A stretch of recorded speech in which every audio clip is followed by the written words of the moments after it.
So in class, we discussed different types of optimization models. Melody and I did our project on developing algorithms to optimize evacuation procedure in cities. An important pillar of sustainability is to create safe and sustainable communities in which people can live. Over time, the largest of these communities have become more densely populated due to advances in engineering and technology. In the event of a disaster, the people in a community need to be able to leave quickly and safely. However, evacuation routes have been known to become dangerous and congested.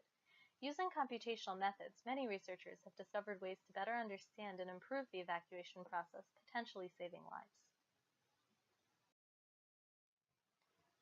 To further explore this, we summarized and compared 3 papers that propose different methods for developing evacuation procedures through computational methods. Delving into our first paper, Forcael used an ant colony optimization model to plan tsunami evacuation routes in Penco, Chile. This coastal town was affected by an 8.8 moment magnitude earthquake and tsunami in February 2010. The ACO algorithm is derived from the behaviors exhibited in foraging ant colonies. The ants use pheromones to mark their trail as they travel back and forth from a food source to the colony. Other ants are more likely to follow a trail with strong pheromone signals, which are reinforced as ants travel over them. Ants with shorter travel times will pass over their own trail more frequently, leading others to follow suit. Over time, the pheromones converge to the shortest path. Researchers can use a similar system to find the shortest path to destinations on a graph. As we can see here, there's a large matrix where the street intersections are nodes and the distances between intersections are the distances between.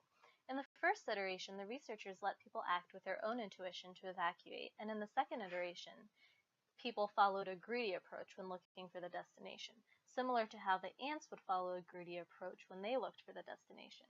The ant would compare the amount of pheromone on each adjacent node and make a weighted random choice, where nodes with more pheromones are more likely to be chosen.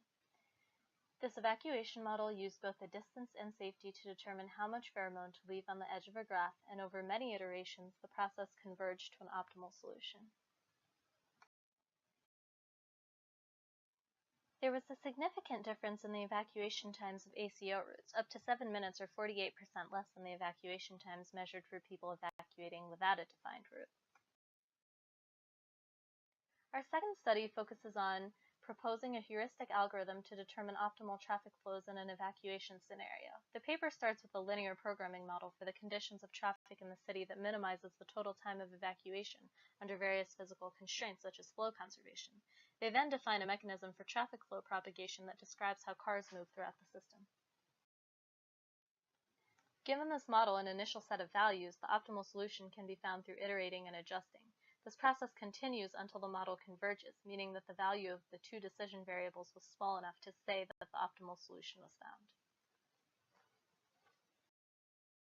A third study, Kova and Church take a slightly different approach in aiding evacuation efforts. While the previous 2 papers aimed to propose a comprehensive evacuation strategy based on the initial conditions of a city and the location of safety zones, this paper does not make those same assumptions.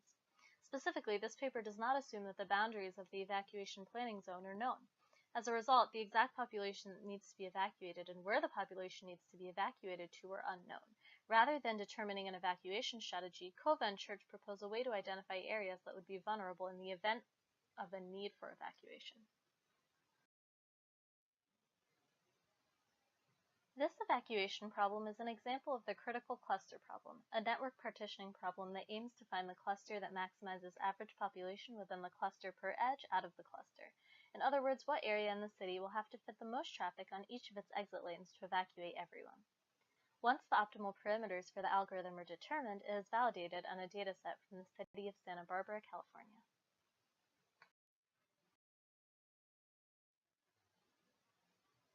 Despite the differences in approach, there are many similarities in the structure of the research done in these 3 papers. Each paper seems to follow a formula, often described in the abstract. The first and third paper were based on previously developed models, whereas the second paper defined a new model, and the first paper used real evacuation drills in Chile to verify models instead of simulations. Interestingly, these papers all proposed heuristic algorithms to find their solutions. A heuristic algorithm is developed as a faster, less optimal way to solve a problem that can only be solved exactly by using a slow algorithm. In closing, effective evacuation routes are some of the most important things that a city can do to prevent damage and the loss of life in the event of a disaster. Especially in the 21st century, as natural disasters are predicted to become more intense because of climate change, it is essential that these growing cities in vulnerable areas be equipped with efficient and dynamic evacuation procedures. Resilience of a city and safety of the individuals living there are a major part of modern sustainability initiatives. And with that, thank you for listening.